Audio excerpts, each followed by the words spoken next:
ഞാനിപ്പോൾ ഇവിടെ ഒരു ആംപ് ചെയ്യാൻ പോകും. അതായത് ഒരു പഴയ ബോർഡും ഒരു മൈക്ക് ബോർഡ്, യൂണിവേഴ്സലിൻ്റെ മൈക്ക് ബോർഡ്, ഒരു BT ബോർഡ് ഇതെല്ലാം കൂടെ വെച്ചിട്ട് വളരെ സിമ്പിളായിട്ടുള്ള ഒരു ആംപ്ലിഫയറാണ്. പക്ഷേ അതിൽ ഒരു പ്രത്യേകത ഉള്ളതെന്ന് വെച്ചാൽ അത് ഒരു സ്വിച്ചിങ് ഉള്ളതാണ്. അതായത് ഒന്ന് സ്റ്റുഡിയോ ടൈപ്പ്, അതായത് റെക്കോർഡിങ് ചെക്ക് ചെയ്യാനും ഡയറക്റ്റ് മിക്സിങ് ചെക്ക് ചെയ്യാനുള്ള രൂപത്തിലും പാടുമ്പോൾ അത് മിക്സ് ചെയ്തിട്ട് അത് ടെസ്റ്റ് ചെയ്യാനുള്ള രൂപത്തിലുണ്ട്. അപ്പോൾ ഈ വീഡിയോ തുടങ്ങുന്നതിന് മുമ്പായിട്ട്, അതായത് കാര്യമായിട്ട് ഇതിപ്പോൾ അസംബിൾ ചെയ്യുന്നത് ഞാൻ ഫുൾ ഷൂട്ട് ചെയ്തില്ല, ചെറിയ തോതിലേ ഷൂട്ട് ചെയ്തുള്ളൂ. അപ്പോൾ തുടങ്ങുന്നതിന് മുമ്പായിട്ട് കുറച്ച് സമയം നിങ്ങൾ എന്നെ സഹിക്കണം, എനിക്ക് കുറച്ച് കാര്യം പറയാനുണ്ട്. അപ്പോൾ ഇതുപോലെ പലരും ആംപ്ലിഫയർ, നമ്മളിപ്പോൾ പുതിയതായിട്ട് തുടക്കക്കാരാണെങ്കിൽ ഒക്കെ ആംപ്ലിഫയർ ചെയ്യുമ്പോൾ ഒരുപാട് പ്രശ്നം വരുന്നുണ്ട്. എന്താ പ്രശ്നം എന്ന് വെച്ചാൽ ഏറ്റവും കൂടുതൽ ആളുകൾ ശ്രദ്ധിക്കുക ബേസിലാണ്. ഈ സാധനം ഇപ്പോൾ ഒരു സ്റ്റീരിയോ ആണെങ്കിലും ശരി, ഏതായാലും ശരി, മെയിൻ ശ്രദ്ധ പോണത് ബേസിലേക്കാണ്. ബേസ് കുറവാണോ ബേസ് കൂടുതലാണോ എന്ന് മാത്രം ശ്രദ്ധിക്കും, ബാക്കിയുള്ള ഒന്നും അവിടെ പ്രാധാന്യമില്ല. അപ്പോൾ എന്താ, മൊത്തം ഓഡിയോ വർക്ക് ചെയ്യുമ്പോൾ ഒരു മുഴക്കോ ഒരു ജെർക്കിങ്ങോ അങ്ങനെ എല്ലാം കൂടെ കൂടിയിട്ടുള്ള ഒരു സംഭവമാണ് ഉണ്ടാവുക. അല്ലാതെ ശരിക്കും അവിടെ നിന്ന് പ്രൊഡ്യൂസ് ചെയ്ത മ്യൂസിക് അല്ല കേൾക്കുക. ഇപ്പോൾ ഈ അടുത്ത് ഞാൻ ചെക്ക് ചെയ്യാൻ പോയടുത്ത് ജുറാസിക് പാർക്ക് എന്നൊരു മൂവി ഇട്ടിട്ടാണ് ചെക്ക് ചെയ്യുന്നത്. പഴയ സാധനമാണ്, പക്ഷേ പുലിയാണല്ലോ. ആ മൂവി ഇട്ടിട്ട് അവിടുന്ന് ഒരു ഹോം തിയേറ്റർ ചെക്ക് ചെയ്യുക. ഹോം തിയേറ്റർ അസംബിൾഡ് ആണ്. അതായത് ഈ സാധനം നടന്നു പോകുമ്പോൾ മൊത്തത്തിൽ ആ ജനാലയും അതിലൊക്കെ ഇളകുന്നുണ്ട്, മറ്റ് യാതൊരുവിധ സൗണ്ടും അവിടെ കേൾക്കുന്നില്ല. ആ വീട്ടിലുള്ള മറ്റൊരാൾ എന്നെ വിളിച്ചിട്ട് ഇത് പാട്ട് വെക്കുമ്പോൾ ക്ലാരിറ്റി ഇല്ല എന്ന് പറഞ്ഞ് വിളിച്ച്.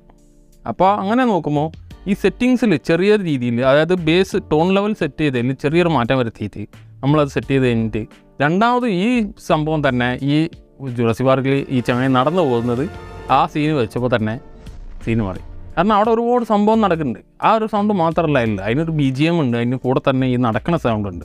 ആ ഇതൊന്നും കേൾക്കുന്നില്ല. ആ കാരണം എന്താ, ഒന്ന് ബേസ് കയറ്റിയിട്ടു, പിന്നെ ടോണിൽ, അതായത് ചാനൽ വോളിയത്തിൽ ചാനൽ ലെവലിൽ ബേസ് കൂട്ടിയിട്ടു, ട്രബിൾ ഒരു തരം ലെവലിൽ വെച്ചു. അതിൽ വെച്ചിട്ടുള്ളത് ഒരു തരം 3-4 IC ഉള്ള ഒരു ടൈപ്പ്, ഞാൻ വല്ലാതെ കണ്ടില്ല, എവിടുന്നോ അസംബിൾ ചെയ്തുകൊണ്ടോന്ന് വരുത്തിച്ച് വരിക. IC ഉള്ള ടൈപ്പ് ഒരു ടോൺ ബോർഡാണ് അതിനുള്ളത്. അപ്പോൾ ആ ടോൺ ബോർഡ് വെച്ചാണ് വർക്ക് ചെയ്യുന്നത്. ആ ടോൺ ബോർഡിൻ്റെ സ്വഭാവം എന്താ വെച്ചാൽ അത് ബേസ് ബൂസ്റ്റ് ടൈപ്പ്.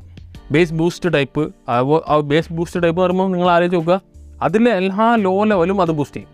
എല്ലാ ലോ ലെവലും ബൂസ്റ്റ് ആയാലും എന്തായി, അതിനനുസരിച്ചിട്ട് നമ്മൾ ട്രബിൾ ലേസ് കയറ്റി കൊടുക്കില്ലേ, ട്രബിളും കയറ്റി കൊടുത്തു കഴിഞ്ഞാൽ ആ ഒരു കോൺ ഷേപ്പിൽ ബാക്കിയുള്ള ഫുൾ ഡാറ്റ, ഫുൾ ഡീറ്റെയിൽസ് ആണ് പോയി. അപ്പോൾ ആ ടോൺ സെലക്ട് ചെയ്തതിൻ്റെ കുഴപ്പമാണത് ഒന്ന്. രണ്ടാമത് ആ ടോൺ സെറ്റ് ചെയ്യുന്നതിൻ്റെ കുഴപ്പം. 3 വേ അല്ലാത്തത് ഭാഗ്യം, ഇല്ലാച്ചാൽ തീരെ ഒരു ഡയലോഗ് കേൾക്കില്ലായിരുന്നു. മൊത്തം മിഡ് റേഞ്ച് മൊത്തം കുറച്ചിട്ട് തന്നെ. കാരണം അത് ശരിക്കും ബേസ് എന്നുള്ളതല്ല, ശരിക്കുള്ള ഒരു ഓഡിയോ ഫയൽ, ഒരു ഓഡിയോ വേവ്, അതിനകത്ത് ഒരുപാട് ഫ്രീക്വൻസി കൂടിയിട്ടാണല്ലോ ഒരു മ്യൂസിക് വരിക. അപ്പോൾ അതെല്ലാം കൂടെ ചെയ്യാൻ, അതെല്ലാം കൂടെ പെർഫെക്റ്റ് ആയിട്ട് കേൾക്കാൻ നമുക്ക് നമ്മളിഷ്ടത്തിന് ഒന്ന് സെറ്റ് ചെയ്ത് ഒന്ന് ബൂസ്റ്റ് ചെയ്ത് ഒന്ന് വൃത്തിയായിട്ട് കേൾക്കേണ്ട ആവശ്യത്തിനാണ് ടോൺ ബോർഡ്, അതായത് ബാസ് ട്രബിൾ ബോർഡ്. അപ്പോൾ ഞാൻ ചെയ്യാൻ പോകുന്ന ഈ ആംപ്ലിഫയറിൽ LM324 എന്നുള്ള ആംപ്ലിഫയർ എന്നുള്ള ഒരു ചെറിയ വില കുറഞ്ഞ ഏറ്റവും കോമൺ ആയിട്ടുള്ള ഒരു BT ബോർഡാണ് ഉപയോഗിച്ചത്. കാരണം അവർക്ക് വില കൂടിയ ടൈപ്പ് അല്ല വേണ്ടത്, അവർക്ക് വില കുറഞ്ഞ ടൈപ്പ് ടോൺ ബോർഡ് മതി. മൊത്തം ആംപ്ലിഫയറും ഒരു വില കുറഞ്ഞ ടൈപ്പ് ചെയ്താൽ മതി. അതിൽ ഏറ്റവും ബെസ്റ്റ്, ആ വില കുറവിൽ ഏറ്റവും ബെസ്റ്റ് കിട്ടണം എന്നുള്ള ആവശ്യം വരുമ്പോൾ LM324 അല്ലാത്ത ഒരു ബോർഡ് പ്രിഫർ ചെയ്യാനില്ല. പിന്നെയുള്ളത് ട്രാൻസിസ്റ്ററാണ്. അതിന് ഇപ്പോൾ ഞാൻ ഉപയോഗിക്കുന്ന നമുക്ക് കൊടുക്കുന്ന ഇൻപുട്ടിന് ആ ട്രാൻസിസ്റ്റർ ബോർഡ് അത്ര മാച്ചല്ല, അതുകൊണ്ട് മാത്രം അത് LM324 ആക്കി. അപ്പോൾ LM324 type tone board BT board വെച്ചിട്ടാണ് ഈ പറഞ്ഞ ഇപ്പോൾ നമ്മൾ ചെയ്യാൻ പോകുന്ന ആംപ്ലിഫയർ ചെയ്തുള്ളത്. സ്റ്റീരിയോ ആണ്, അതിനകത്തൊരു സ്വിച്ചിങ് ഉണ്ട് പറഞ്ഞല്ലോ. അതായത് ഒരു കമ്പ്യൂട്ടറിൽ നിന്ന് ലാപ്ടോപ്പിൽ നിന്ന് അവർ മിക്സ് ചെയ്തിട്ടുള്ള ഔട്ട്പുട്ട് കറക്റ്റായിട്ട് നമുക്ക് അതിൻ്റെ ഓഡിയോ ഔട്ട് നമുക്ക് TS പിന്ന്, അതായത് നമ്മളെ മൈക്ക് പിൻ ടൈപ്പ്, അതായത് ടിപ്പ് ഷീൽഡ് ടൈപ്പ് കണ്ടറാണ് വരിക. അപ്പോൾ അത് കൊടുക്കാനുള്ള രൂപത്തിലും, അതേസമയം മറ്റെന്തെങ്കിലും ഒരു ഓഡിയോ ഔട്ട് എടുത്തിട്ട് ഒരു RCA ഇന്ന് കൊടുക്കാനുള്ള രൂപത്തിലും, അതിൽ നിന്ന് പാട്ട് പാടാൻ വേണ്ടിയിട്ട് മിക്സർ ലെവൽ, അതായത് യൂണിവേഴ്സലിൻ്റെ ഒരു ബോർഡാണ് ഞാൻ ഉപയോഗിക്കുന്നത്. ആ മിക്സർ ലെവൽ ഉള്ള സെറ്റ് ചെയ്തിട്ട് അതിലൂടെ അത് സ്വിച്ച് ചെയ്തിട്ട് മാറി മാറി ഉപയോഗിക്കാൻ പറ്റിയ രൂപത്തിലുമാണ് നമ്മൾ ചെയ്യുന്നത്. അപ്പോൾ അതിനകത്ത് അവർ എന്നോട് പറഞ്ഞത് ഫ്ലാറ്റ് റെസ്പോൺസ് വേണം, അതായത് അവർക്ക് കാർഡ് ഔട്ട്പുട്ട്, അതായത് മിക്സ് ചെയ്തെടുക്കുന്ന ഔട്ട്പുട്ട്, ക്രിയേറ്റ് ചെയ്തെടുക്കുന്ന ഔട്ട്പുട്ട് ഡയറക്റ്റ് വരുമ്പോൾ ഒരു ടോൺ ലെവലും ആവശ്യമില്ല. കാരണം ക്രിയേറ്റ് ചെയ്യുന്നതെല്ലാം പെർഫെക്റ്റാണ്, മ്യൂസിക് ഫയൽ ക്രിയേറ്റ് ചെയ്യുന്നതെല്ലാം പെർഫെക്റ്റാണ്, ടോണിൻ്റെ ആവശ്യമില്ല. ഇത് വളരെ കാലം മുമ്പ് നമ്മൾ ചെയ്തതാണ്. സ്റ്റുഡിയോ ക്വാളിറ്റി കിട്ടാമെന്ന് പറഞ്ഞിട്ട് നമ്മളൊരു വീഡിയോ ചെയ്തു. അപ്പോൾ ആ വീഡിയോയിൽ പറഞ്ഞ കാര്യമാണ്, അന്ന് ടോൺ വേണ്ടേ, പിന്നെ എന്തിനാ ടോൺ ബോർഡ്, അപ്പോൾ ഈ പണ്ട് ഈ കമ്പനികളൊക്കെ ടോൺ ബോർഡ് ഇറക്കുന്നത് മണ്ടന്മാരായിട്ടാണോ എന്നൊക്കെ ഒരുപാട് കമൻസ് എനിക്ക് വന്നായിരുന്നു. നമ്മൾ മിണ്ടാനൊന്നും പോയില്ല, ഞാൻ എൻ്റെ ഒരു എക്സ്പീരിയൻസ് പറഞ്ഞു. അത് ചിലപ്പോൾ ചിലർക്ക് ഇഷ്ടപ്പെട്ടില്ല, അത്രയേ ഉള്ളൂ. പക്ഷേ യഥാർത്ഥ മ്യൂസിക് ഫയൽ പ്ലേ ചെയ്യാൻ നമുക്ക് ടോൺ ലെവൽ ആവശ്യമില്ല. ഒരു ഹോം തിയേറ്ററിലൂടെ വീഡിയോ, അതായത് സിനിമ മൂവി പ്ലേ ചെയ്യുമ്പോൾ നമുക്ക് ടോൺ ബോർഡ് ആവശ്യമില്ല. കാരണം അത് ക്രിയേറ്റ് ചെയ്തിട്ടുള്ളത് പെർഫെക്റ്റ് ആയിട്ടാണ്. ആ മൂവി ക്രിയേറ്റ് ചെയ്യുമ്പോൾ അത് ക്രിയേറ്റ് ചെയ്തിട്ടുള്ളത് പെർഫെക്റ്റ് ആയിട്ടാണ്. നിങ്ങൾ പ്ലേ ചെയ്യുന്നത് പെർഫെക്റ്റ് ഫയലാണെങ്കിൽ അതിനകത്തു നിന്നുള്ള എല്ലാ ടോണും പെർഫെക്റ്റ് ആയിട്ട് തന്നെ വരും. ലോ ക്വാളിറ്റി ഫയലാണെങ്കിൽ നമുക്ക് ടോൺ ബോർഡ് വേണ്ടി വരും. കാരണം എല്ലാം ലോ ആയിട്ടാണ് വരിക, വളരെ ക്ലാരിറ്റി കുറഞ്ഞിട്ടേ വരിക. അതൊക്കെ ബൂസ്റ്റ് ചെയ്യേണ്ടി വരും നമുക്ക് വേണ്ട രൂപത്തിൽ, നമുക്ക് ഇഷ്ടപ്പെടുന്ന രൂപത്തിൽ. അപ്പോൾ ആ സ്വിച്ചിങ് നമുക്ക് ആ ചെയ്യുമ്പോൾ നമ്മളിവിടെ ഉണ്ടാക്കിയ ഒരു മ്യൂസിക് വെച്ചിട്ട് അതൊന്ന് സ്വിച്ച് ചെയ്ത് പ്ലേ ചെയ്ത് നോക്കിയിട്ട് നിങ്ങൾ മനസ്സിലാക്കുക. അപ്പോൾ യഥാർത്ഥ വീഡിയോയുടെ ഉദ്ദേശം എന്ന് പറയുന്നത് ടോൺ ബോർഡ് സെലക്ട് ചെയ്യുമ്പോൾ ശ്രദ്ധിക്കുക എന്നുള്ളതാണ്. ടോൺ ബോർഡ് സെലക്ട് ചെയ്യുമ്പോൾ ശ്രദ്ധിക്കുക, ടോൺ സെറ്റ് ചെയ്യുമ്പോഴും ശ്രദ്ധിക്കുക. ഒരു ആമ്പ് ചെയ്യുമ്പോഴത്തേക്കും ഇതിന് ടോൺ വേണമല്ലോ എന്നുണ്ട് ഏതെങ്കിലും ടോൺ പോയി വാങ്ങരുത്, വേണ്ടത് തന്നെ വാങ്ങുക എന്നുള്ളതാണ് ഉദ്ദേശിക്കുന്നത്. അപ്പോൾ വാങ്ങുന്നതും ശ്രദ്ധിക്കുക, സെറ്റ് ചെയ്യുന്നതും ശ്രദ്ധിക്കുക. ടോൺ ബോർഡിന് മുകളിൽ നിങ്ങൾക്ക് ഒരുപാട് ലോസ് വരുന്നുണ്ട് നിങ്ങൾ ഓഡിയോ ഫയലിന് മുകളിൽ.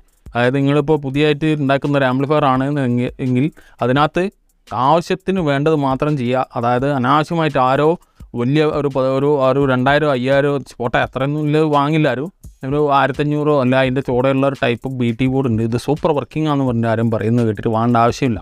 അത് നിങ്ങൾക്ക് ആവശ്യമുണ്ടെങ്കിൽ മാത്രം വാങ്ങിയാൽ മതി എന്നാണ് പറഞ്ഞത്. അപ്പോൾ ഈ ആംപ്ലിഫയർ ഉണ്ടാക്കിയതിന് ശേഷം നമുക്കതൊന്ന് ടെസ്റ്റ് ചെയ്യാം. അപ്പോൾ ഇത്തരം പാനൽ നമ്മൾ കസ്റ്റമൈസ് ചെയ്തുണ്ടാക്കിയാണ്. അത്ര ക്വാളിറ്റി കൂടിയ ടൈപ്പൊന്നല്ല, കുറഞ്ഞ ടൈപ്പാണ്. അത് നമ്മൾ ഒട്ടിക്കാൻ വേണ്ടിയിട്ട് ഇതിനകത്ത് SR ടൈപ്പ് ഗമ്മാണ് ഉപയോഗിക്കുന്നത്. JV Flex എന്ന് പറഞ്ഞ ഒരു ഗമ്മാണിത്. അപ്പോൾ ഇത് തേച്ച് കഴിഞ്ഞിട്ട് കുറച്ച് സമയം എടുക്കും ഒട്ടാൻ. അപ്പോൾ ഞാനിത് രാത്രിയാണ് ഇപ്പോൾ ചെയ്യുന്നത്. അപ്പോൾ രാത്രി ഒരു 10-11 മണിയുണ്ട്. അപ്പോൾ ആ സമയത്ത് ചെയ്ത് വെച്ചാൽ രാവിലത്തേക്ക് ഒക്കെ ക്ലിയർ ആയിട്ട് നല്ല ഒട്ടി നിൽക്കും.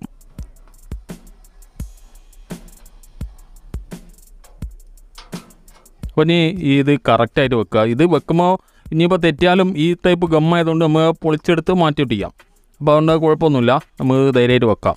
പക്ഷേ കഴിയുന്ന വാരിയാക്ക് ക്ലിയർ ആയിട്ട് കറക്റ്റ് ലെവലാക്കി വെച്ചതിൻ്റെ ശേഷം എന്തെങ്കിലും വ്യത്യാസം വരാതെ തന്നെ കറക്റ്റായിട്ട് സെറ്റ് ചെയ്താൽ പിന്നീട് ആ പ്രശ്നമൊന്നുമില്ല, നേരെ എടുത്ത് വർക്ക് ചെയ്താൽ മതി. അപ്പോൾ ഞാനൊരു വെയിറ്റ് കയറ്റി വെക്കാൻ വേണ്ടിയിട്ടാണ് ഇതുപോലെ ഒരു സ്പീക്കറാണ് വെയിറ്റ് കയറ്റി വെക്കുന്നത്. അതിനാണ് അവിടെ സ്പോഞ്ച് വെച്ച്. അപ്പോൾ ഇനി ഇതേ രീതിയിൽ വെച്ചിട്ട് രാവിലത്തേക്ക് ഫുൾ സെറ്റാവും. അപ്പോൾ ഇനി ഉണങ്ങി കഴിഞ്ഞിട്ട് ബാക്കി പണിയെടുക്കാം നമുക്ക്. അപ്പോൾ നമ്മൾ രാത്രി വെച്ച ആ വെയിറ്റ് ഒന്ന് എടുത്തു നോക്കാം. ഉണങ്ങിയിട്ടുണ്ടാവും, എന്തായാലും 100% ഉണങ്ങിയിട്ടുണ്ടാവും. അപ്പോൾ വർക്കൊക്കെ കഴിഞ്ഞിട്ടുണ്ട്, നല്ല ഉണങ്ങി റെഡി ആയിട്ടുണ്ട്.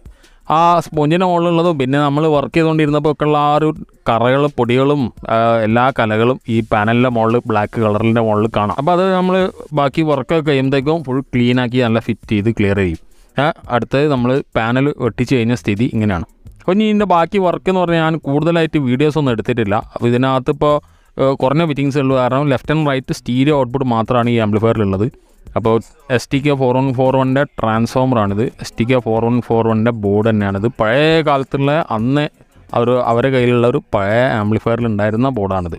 അതിനകത്തുള്ള ഒരു കംപ്ലൈൻറ്റ് വന്നില്ല, സാധനം നല്ല സൂപ്പർ വർക്കിംഗ് ആണ്. അപ്പോൾ അത് തന്നെ വെച്ചിട്ടാണ് ഈ സ്റ്റീരിയോ ചെയ്യുന്നത്. സ്റ്റീരിയോ എന്ന് പറയുമ്പോൾ ഒരു പാട്ട് പാടേണ്ട ആവശ്യം കൂടി ആയിട്ടാണ് ഉണ്ടാക്കുന്നത്. അപ്പോൾ ഈ രീതിയിൽ നമ്മളിവിടെ അസംബിൾ ചെയ്തെടുക്കാൻ പോവാണ്. അപ്പോൾ അസംബ്ലിങ് ഞാൻ ഷൂട്ട് ചെയ്തില്ല പറഞ്ഞല്ലോ. അപ്പോൾ ഇത് ഇവിടെ നമുക്ക് ആ വർക്കിംഗ് മൊത്തം കഴിഞ്ഞിട്ട് ബാക്കി പറയാം. അപ്പോൾ ഈ രീതിയിൽ ചെയ്ത് കഴിഞ്ഞിട്ടുണ്ട്. അപ്പോൾ ഓണായിട്ടുണ്ട്, നമ്മൾ ചെക്ക് ചെയ്യാനുണ്ട്. അത് നമുക്ക് വീഡിയോയുടെ ലാസ്റ്റ് ആകുമ്പോൾ ചെക്ക് ചെയ്യാം. ഈ രീതിയിലാണ് ഇതിൻ്റെ ഫ്രണ്ട് കണക്ഷൻ. അപ്പോൾ ഇതിൻ്റെ ഉള്ളിൽ നമുക്ക് ടോൺ ബോർഡ് എല്ലാം 3 to 4 എന്ന് പറഞ്ഞാൽ ഏറ്റവും നൈസ്, ഏറ്റവും ബെസ്റ്റ് സൂട്ടബിൾ, എല്ലാത്തിനും സൂട്ടബിളായ BT ആണ് നമ്മൾ എടുത്തിട്ടുള്ളത്. അപ്പോൾ ആ BTയുടെ ഏരിയ ആണ് നമുക്ക് ഈ വീഡിയോയിൽ പറയാനുള്ളതും. അപ്പോൾ ഈ കാണുന്ന കണക്ഷൻ എന്ന് പറയുന്നത് അവർക്ക് അതായത് ലാപ്ടോപ്പിൽ നിന്നുള്ള ഒരു കാർഡിൽ നിന്നുള്ള ഔട്ട്പുട്ട് നേരെ പവർ ആംപ്ലിഫയറിലേക്ക് ഡയറക്റ്റ് ഉപയോഗിക്കാൻ വേണ്ടിയിട്ടാണ്. അതിൻ്റെ ടോൺ ലെവൽ കാര്യങ്ങളൊക്കെ ഇതുപോലെ മിക്സറിൻ്റെ ഒന്നും ആവശ്യമില്ല, അവർക്ക് നേരിട്ട് അതിന് തന്നെ സെറ്റ് ചെയ്തുകൊണ്ട് നേരെ ആംപ്ലിഫയറിലേക്ക് ചെല്ലാൻ വേണ്ടിയിട്ടാണ് ആ രീതിയിൽ ഡയറക്റ്റ് ചെയ്തിട്ടുള്ളത്. അപ്പോൾ ശരിക്കും ഈ വീഡിയോയിൽ ഞാൻ പറയാൻ ഉദ്ദേശിക്കുന്നത് എന്താണെന്ന് വെച്ചാൽ നമ്മൾ BT ബോർഡ് സെലക്ട് ചെയ്യുന്ന കാര്യത്തിനെ പറ്റിയാണ്. അപ്പോൾ ഓഡിയോ ലെവലിൽ ബേസ് മാത്രമല്ല പ്രധാനം, അതിൻ്റെ എല്ലാ ടോൺസും പ്രധാനമാണ്. അപ്പോൾ അതിനകത്ത് BT ബോർഡ് എന്ന് പറയുന്നത് ഇതിൽ നമ്മൾ ഉപയോഗിച്ചിട്ടുള്ളത് എല്ലാം 3 to 4 BT ആണ്. അപ്പോൾ ഇന്ന് ലോകത്തിൽ ഏറ്റവും നല്ല എല്ലാത്തിനും സൂട്ടബിളായിട്ട് കിട്ടുന്ന ഒരേ ഒരു BT ആണ്, ഏറ്റവും നല്ല BT ആണ് ഈ എല്ലാം 3 to 4 ടൈപ്പ്. അതായത് കോമൺ ആയിട്ട് എല്ലാ സ്ഥലത്തും എല്ലാവർക്കും കിട്ടും, വിലയും കുറവാണ്. അപ്പോൾ ആ BT ഉപയോഗിച്ചാൽ നമുക്ക് ലോസ്ലെസ് ആയിട്ട്, അതായത് നമ്മൾ കൊടുക്കുന്ന സിഗ്നൽ നഷ്ടപ്പെടാതെ വൃത്തികേടാവാതെ നമുക്ക് ഔട്ട്പുട്ട് കിട്ടും. അപ്പോൾ ആ രീതിയിലുള്ള BT ആണ് ഞാൻ ഇതിൽ ഉപയോഗിച്ചിട്ടുള്ളത്. പക്ഷേ നിങ്ങളിപ്പോൾ ഏതെങ്കിലും തരം BT മറ്റു തരത്തിലുള്ള പരീക്ഷിക്കുമ്പോൾ നിങ്ങൾക്ക് അവിടെ ഒരുപാട് ലോസ് വരും, അല്ലെങ്കിൽ നിങ്ങൾ കേൾക്കുന്ന സിഗ്നൽ വ്യത്യാസം വരും. അതായത് ഏതെങ്കിലും തരത്തിൽ അത് മാറ്റം വന്നിട്ടാണ് നിങ്ങൾ കേൾക്കുക. ഒരു ഹൈ ഫ്രീക്വൻസി കേൾക്കുമ്പോൾ അതിൻ്റെ കൂടെ ഒരു മിഡ് ഫ്രീക്വൻസി കൂടിയിട്ടോ അല്ലെങ്കിൽ ഒരു മഡി ആയ സൗണ്ടോ, അതായത് മങ്ങിയ രീതിയിലോ ടോൺ ലെവൽ മോശമാണെങ്കിൽ കേൾക്കും. അപ്പോൾ ആ ലെവൽ തിരഞ്ഞെടുക്കുന്നതിൽ ഒരു പിസ്കും കാണിക്കരുത്. അതായത് ഒന്നുകിൽ ആ എല്ലാം 3 to 4 ടൈപ്പ് ഏറ്റവും വില കുറഞ്ഞത് തന്നെ വാങ്ങുക. അതായത് അത് വില കുറവ് അതിൻ്റെ ആ സാധനങ്ങൾ പാർട്സിൻ്റെ വില കുറവ് കൊണ്ടാണ്. പക്ഷെ അത് നല്ല എഫക്റ്റീവായ വർക്കിംഗ് ആണ് എല്ലാം 3 to 4. അതേസമയം അതല്ലെങ്കിൽ നിങ്ങൾ ഏറ്റവും നല്ല കൂടിയ ടൈപ്പ്, ഏറ്റവും ബെസ്റ്റ് റിവ്യൂസ് ഉള്ള ടൈപ്പ്, ഏറ്റവും ബെസ്റ്റായിട്ട് ആ നാട്ടിൽ നിങ്ങൾക്ക് കിട്ടാവുന്ന ആ BT ആ ടോൺ ലെവൽ തന്നെ നിങ്ങൾ അതിനു വേണ്ടി ഉപയോഗിക്കുക എന്നുള്ളതാണ് ഈ വീഡിയോയിൽ പറയാനുള്ളത്.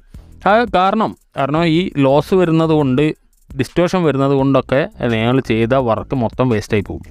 അപ്പോൾ ആ വർക്ക് മൊത്തം വേസ്റ്റ് ആവാതിരിക്കാൻ വേണ്ടിയിട്ടാണ് ആ രീതിയിൽ ടോൺ ലെവൽ കറക്റ്റായിട്ട് സെറ്റ് ചെയ്യുക, കറക്റ്റായിട്ട് തിരഞ്ഞെടുക്കുക എന്ന് പറയാൻ കാരണം. അപ്പോൾ ഈ വീഡിയോയിൽ ചെയ്തിട്ടുള്ള ഈ ആംബ് ഒരു മിക്സിങ്ങിൻ്റെ ആവശ്യത്തിനും, അതായത് ശരിക്കും ഡയറക്റ്റ് ഒരാൾക്ക് മിക്സ് ചെയ്തിട്ട്, അതായത് ഓഡിയോ കറക്റ്റായിട്ട് ടോൺ ചെയ്ത് അതായത് പുതിയതായിട്ട് റെക്കോർഡ് ചെയ്ത് അത് മിക്സ് ചെയ്ത് അതിൻ്റെ കൂടെ പാട്ട് പാടി ടെസ്റ്റ് ചെയ്യാൻ കൂടിയുള്ള ആവശ്യത്തിനാണ്. അപ്പോൾ ആ മിക്സ് ചെയ്യേണ്ട ആവശ്യത്തിന് അവർക്ക് തന്നെ അറിയാം, ശരിക്കും പറഞ്ഞാൽ ഫ്ലാറ്റ് റെസ്പോൺസാണ് അവർക്ക് ആവശ്യം, യാതൊരു വിധ ടോൺ ലെവലും ആവശ്യമില്ല. അപ്പോൾ ടോൺ ലെവൽ ആവശ്യമുണ്ടെങ്കിൽ തന്നെ അത് വളരെ ബെസ്റ്റ് സാധനം തന്നെ ടോൺ ലെവലിന് എടുക്കണം. ഇല്ല എങ്കിൽ ഏതെങ്കിലും തരത്തിലുള്ള എക്സ്റ്റേണൽ മിക്സിങ് രീതിയിൽ, അതായത് എക്സ്റ്റേണൽ പ്രീആംബ് ടോൺ ലെവൽ രീതിയിൽ അത് ടോൺ സെറ്റ് ചെയ്തിട്ട് നമ്മൾ നേരെ ആംപ്ലിഫയറിലേക്ക് കണക്ട് ചെയ്യുകയാണ് ഏറ്റവും ബെസ്റ്റ്. അപ്പോൾ ഉണ്ടാക്കൽ മൊത്തം കണ്ടല്ലോ ഈ രീതിയിൽ വളരെ സിമ്പിളാണ്. പക്ഷേ അതിനകത്ത് ആ സ്വിച്ചിങ്ങിൻ്റെ കാര്യം എന്തായിരുന്നു എന്ന് വെച്ചാൽ അത് ഞാനിപ്പോൾ പറഞ്ഞുതരാം. അപ്പോൾ അതിനെ ഒരു ടോൺ ടെസ്റ്റ് ചെയ്ത് നോക്കാം നമുക്ക്, അപ്പോൾ കൂടുതൽ മനസ്സിലാവും. ഇപ്പോൾ ഓണായിട്ടുണ്ട്. വളരെ നൈസായിട്ട് ഒരു ഫാനിൻ്റെ സൗണ്ട് നിങ്ങൾക്ക് കേൾക്കാം. ആ ഫാനിൻ്റെ സൗണ്ട് മീൻസ് അതിൽ കൺട്രോൾ വെച്ചില്ല ഫാനിന്, അതുകൊണ്ട് തന്നെ വളരെ സ്ലോയിലുള്ള രൂപത്തിലാണ് വെച്ചിട്ടുള്ളത്. മറ്റേതിപ്പോൾ ജനറേറ്റർ പോലെ കേട്ടേനെ. പിന്നെ സ്പീക്കറിൽ നിന്ന് യാതൊരു വിധ നോയ്സും ഇല്ല. പേപ്പർ വെച്ച് അടച്ചത് എയറോൾ അടച്ചാണ് കേട്ടോ. അപ്പോൾ ടെസ്റ്റിന് വേണ്ടി നമുക്ക് എന്ത് ചെയ്യാം, ഏത് രീതിയിലും ടെസ്റ്റ് ചെയ്യാം. പണി തീരുമ്പോൾ അങ്ങനെയല്ല ഉണ്ടാവുക. അപ്പോൾ അതിനകത്തുള്ള ഈ സ്വിച്ചും ഈ കൺട്രോളും നമ്മളൊന്ന് ടെസ്റ്റ് ചെയ്യാം. അപ്പോൾ നമ്മളിവിടെ 2 ഇൻപുട്ടാണ് കൊടുത്തിട്ടുള്ളത്. ഒന്ന് ഓക്സിനിലും ഒന്ന് TSും, അതായത് നമ്മുടെ കാർഡിൽ നിന്നുള്ള ഔട്ട്പുട്ട്. അപ്പോൾ അതിന് ചേഞ്ച് ചെയ്യാനുള്ള സ്വിച്ച് എല്ലാം ഫ്രണ്ടിൽ വേണമെന്ന് പറഞ്ഞുകൊണ്ട് ഇങ്ങനെ വെച്ചാണ്, അല്ലെങ്കിൽ അതൊക്കെ ബാക്കിലാക്കരുത്. അപ്പോൾ നമുക്ക് ആദ്യം ഈ ഓക്സിലേക്ക് വെച്ചിട്ട് പ്ലേ ചെയ്യാം. അപ്പോൾ ഓക്സിലേക്ക് പ്ലേ ചെയ്യുമ്പോൾ നമുക്കിവിടെ ഈ വോളിയം ലെഫ്റ്റ് ആൻഡ് റൈറ്റ് ഒരു ഓഡിയോ വോളിയം അത് 3ഉം പിന്നെ അതുപോലെ ബേസും ട്രിബിളും വർക്ക് ചെയ്യും. അതേസമയം നമുക്ക് ഈ കണക്ഷനിലേക്ക് ഇടുമ്പോൾ നമുക്ക് അവിടെ വോളിയം മാത്രമേ വർക്ക് ചെയ്യുള്ളൂ. ബാക്കിയെല്ലാം എങ്ങനെയാണോ നമ്മൾ മിക്സ് ചെയ്യുന്നത് അതുപോലെ തന്നെ കിട്ടും. ഇപ്പം അതിലാണ് വർക്ക് ചെയ്യുന്നത് കേട്ടോ, കാർഡിലാണ്.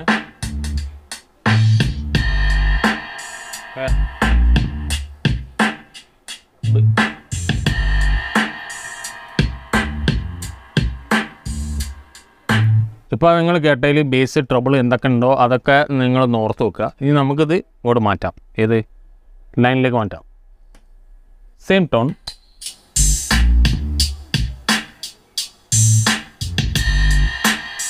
ബാസ് കൂട്ടാനില്ല, ഓവർലോഡാവും.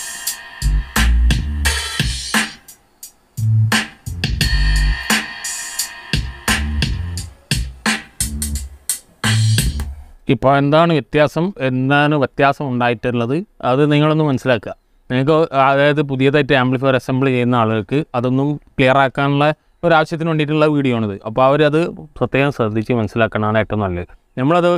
ഞാനിപ്പോൾ കുറേ കാലങ്ങൾക്ക് മുമ്പ്, വർഷങ്ങൾക്ക് മുമ്പേ ഇത് മനസ്സിലാക്കി ഈ ഒരു കാര്യത്തിന് വേണ്ടിയിട്ട് ഒരുപാട് എക്സ്പെരിമെൻറ്റ് നടത്തിയതുകൊണ്ടാണ് ഇപ്പം ഞാനിത് ഇങ്ങനെ കൺഫേം ആയിട്ട് ചില കാര്യങ്ങൾ പറയാൻ കാരണം.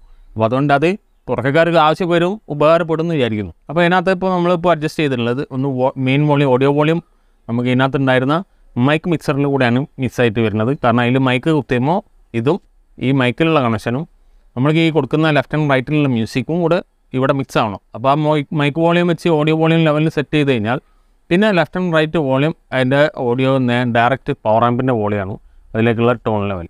അപ്പോൾ അത് പാടി അതായത് മിക്സ് ചെയ്തെടുത്ത് കഴിഞ്ഞ സംഭവം നമ്മളൊരു ഓഡിയോ ഫയലായി കഴിഞ്ഞിട്ട് അത് നമുക്ക് ഇപ്പോൾ ഫോണിലോ മറ്റേതിലേയും കണക്ട് ചെയ്തിട്ടുണ്ടെങ്കിൽ അതിലേക്ക് കണക്ട് ചെയ്തിട്ട് നമുക്ക് പാടി ചെക്ക് ചെയ്യാനുള്ളവർക്കാണ് ഈ ആവശ്യം.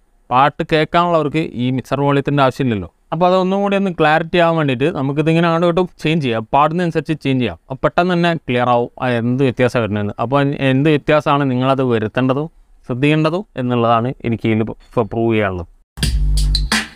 ഇപ്പോൾ ഇതിലാണ് ഉള്ളത്.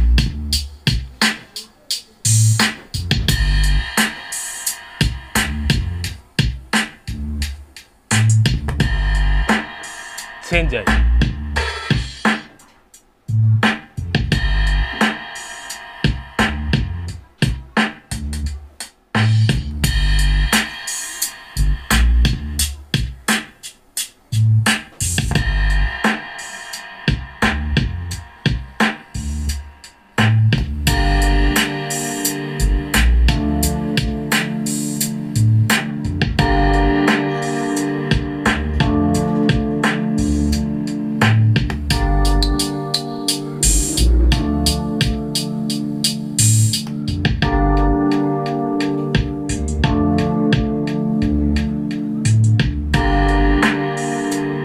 അപ്പോൾ ഈ ചെക്ക് ചെയ്തതിൽ ഇപ്പം നിങ്ങളിപ്പോൾ ഈ ഓഡിയോ ഫയൽ മാറി ചെക്ക് ചെയ്തതിൽ നിങ്ങൾക്ക് ഏറ്റവും ഇഷ്ടപ്പെട്ട ഒരു ടോൺ ഒരു ഔട്ട്പുട്ട് ഏതാണ് എന്നുള്ളത് നിങ്ങളൊന്ന് കേട്ടോ ഈ അഭിപ്രായം പറയാം. ഇയർഫോൺ വെച്ചിരുന്നെങ്കിൽ കറക്റ്റായിട്ട് നിങ്ങൾക്ക് എക്സ്പീരിയൻസ് ചെയ്യാൻ പറ്റും. അപ്പോൾ അതിൽ എനിക്ക് ഏറ്റവും ഇഷ്ടം ആ ഡയറക്റ്റ് പ്ലേ ചെയ്യുന്നതാണ്. അത് അന്നും ഇന്നും എനിക്ക് തന്നെ ഇഷ്ടം. ഒരു തരത്തിലുള്ള ടോൺ ലെവൽ സെറ്റ് ചെയ്തതും എനിക്ക് ഇഷ്ടമല്ല. എൻ്റെ ഒരു മൂഡ് എന്ന് പറഞ്ഞാൽ അത് റിയലായിട്ട് ആ മ്യൂസിക് എങ്ങനെയാണോ ഉണ്ടാക്കി അതുപോലെ കേൾക്കുക എന്നുള്ളതാണ്. അതാണ് കേൾക്കാൻ രസം. അതിന് ബേസ് കിട്ടാൻ വേണ്ടി നമ്മൾ സബ് ഊഫർ ആഡ് ചെയ്യുക. ട്രബിൾ നിർബന്ധമാണ്, വളരെ കൂടുതൽ വേണം എന്നുണ്ടെങ്കിൽ നമ്മളൊരു ആക്റ്റീവ് ട്രബിൾ കൺട്രോൾ വേണമെങ്കിൽ പറയാം. ഒന്ന് വ്യക്തമാക്കാൻ വേണ്ടിയിട്ട് ട്രബിളിനുള്ള ആ കൺട്രോൾ നമ്മൾ ആക്റ്റീവ് ആക്കുക. നമ്മൾ ട്രബിൾ ബൂസ്റ്റ് മൊത്തം സിഗ്നൽ ചെയ്യാതെ ട്രബിളിൻ്റെ കൺട്രോൾ ആക്റ്റീവ് ആക്കിയിട്ട് ഒരു ബയാമ്പിങ് രീതിയിൽ പ്രത്യേകിച്ച് അതിനൊരു ആമ്പ് ചെയ്തിട്ട് അത് ആക്റ്റീവ് ക്രോസ് ഓവർ ആയിട്ട് ചെയ്തിട്ട് ട്യൂട്ടറിലേക്ക് കണക്ട് ചെയ്യുക. അതാണ് ഏറ്റവും ബെസ്റ്റ് രീതി, ഏറ്റവും നല്ല രീതി. ഒന്ന് എക്സ്പീരിയൻസ് ചെയ്ത് നോക്കുക നിങ്ങൾ, അല്ലെങ്കിൽ നിങ്ങൾ ആരോടെങ്കിലും അന്വേഷിക്കുക, അല്ലെങ്കിൽ സെർച്ച് ചെയ്തിട്ട് അതിനെപ്പറ്റി കൂടുതൽ ഡീറ്റെയിൽ മനസ്സിലാക്കുക, അല്ലെങ്കിൽ നിങ്ങൾ കമൻറ്റ് ചെയ്യുക, നമ്മളതിനെപ്പറ്റി പറയാം. ഇപ്പോൾ ആംപ്ലിഫയർ അസംബിൾ ചെയ്ത് തുടങ്ങുന്നവർക്ക് വരുന്ന ഒരുപാട് വലിയൊരു തെറ്റിദ്ധാരണയാണ്. അതായത് പവർ ആംപ്ലിഫയർ നല്ല പവറുള്ള സാധനം എടുക്കും, നല്ല വില കൂടിയ സാധനം എടുക്കും. ഈ സാധനത്തിൻ്റെ മുകളിൽ യാതൊരു വിധ ശ്രദ്ധയില്ലാതെ ഈ ഒരു ലെവൽ കൈകാര്യം ചെയ്യും. ഈ ഒരു ലെവൽ അതേപോലെ തന്നെ ബേസിൻ്റെ ആണെങ്കിൽ ഫിൽറ്റർ ബോർഡായാലും അതൊക്കെ ഫിൽറ്റർ ബോർഡ് ഇപ്പോഴും പിന്നെയും കുറേ ആളുകൾ ശ്രദ്ധിക്കുന്നുണ്ട്. പക്ഷേ ടോൺ ലെവൽ ആരും ശ്രദ്ധിക്കുന്നില്ല. എല്ലാവരും എന്തെങ്കിലും എടുത്ത് അഡ്ജസ്റ്റ് ചെയ്യുകയാണ് ഞാൻ കണ്ടിട്ടുള്ളത്. അതുകൊണ്ടാണ് ഇങ്ങനെ ഒരു വീഡിയോ ആയിട്ട് ഇതിപ്പോൾ പറഞ്ഞു തന്നത്. അപ്പോൾ ഇതൊരു ആവശ്യക്കാരന് ചെയ്തതുകൊണ്ട് ഇതിങ്ങനൊരു ആവശ്യം നമുക്കിവിടെ ഈ ഒരു രീതിയിലുള്ള ആംപ്ലിഫയർ ചെയ്യാൻ പറ്റി. അല്ലെങ്കിൽ ഇതിപ്പോൾ എക്സ്പെരിമെൻ്റലി സ്വന്തമായിട്ട് നമ്മൾ ചെയ്തിട്ട് കാണിക്കേണ്ടി വരുമായിരുന്നു. അപ്പോൾ ഈ വീഡിയോയിൽ പറഞ്ഞ കാര്യങ്ങൾ നിങ്ങൾക്ക് മനസ്സിലായി എന്ന് വിചാരിക്കുന്നു. അതായത് തുടക്കക്കാർക്ക് അത് ചിലപ്പോൾ വളരെ ഉപകാരപ്പെട്ടേക്കാം. അവർ ഇനി എടുക്കുന്ന ആംപ്ലിഫയറുകൾക്ക് ഈ ടോൺ സ്റ്റേജ് വളരെ ശ്രദ്ധിച്ചെടുക്കും, അല്ലെങ്കിൽ വളരെ ശ്രദ്ധിച്ച് തന്നെ ആ ലെവൽ ആ ഒരു ഏരിയ കൈകാര്യം ചെയ്യുന്നതായിരിക്കും. എന്നാൽ തന്നെ നിങ്ങളുടെ ആംപ്ലിഫയർ ക്വാളിറ്റി വളരെയേറെ ഇൻക്രീസ് ആവും. ഇൻക്രീസ് ആകും മീൻസ് നിങ്ങൾക്ക് ലോസ് ഇല്ലാതെ കേൾക്കുമ്പോൾ വളരെ ഇൻക്രീസ് ആയിട്ട് തോന്നുകയാണ് ചെയ്യുന്നത്. ശരിക്കും ഇവിടെ എത്തുന്ന സിഗ്നൽ ക്വാളിറ്റി കറക്റ്റ് നല്ല ഡീറ്റെയിൽ ആയിട്ട് ഇവിടുന്ന് ടോൺ ലെവൽ അഡ്ജസ്റ്റ് ആയിട്ട് അങ്ങോട്ട് വരും. ഒന്നും നഷ്ടപ്പെടില്ല, ഒരു ശല്യം ഒരു നോയ്സും ഇല്ലാതെ ക്ലീൻ ആയിട്ട് വരും. അതിന് വേണ്ട സെലക്ട് ചെയ്യുക. അപ്പോൾ ഇത്രയുള്ള വീഡിയോയിൽ പറയാൻ. വീഡിയോ ഇഷ്ടപ്പെട്ടാൽ ലൈക്ക് ചെയ്യുക.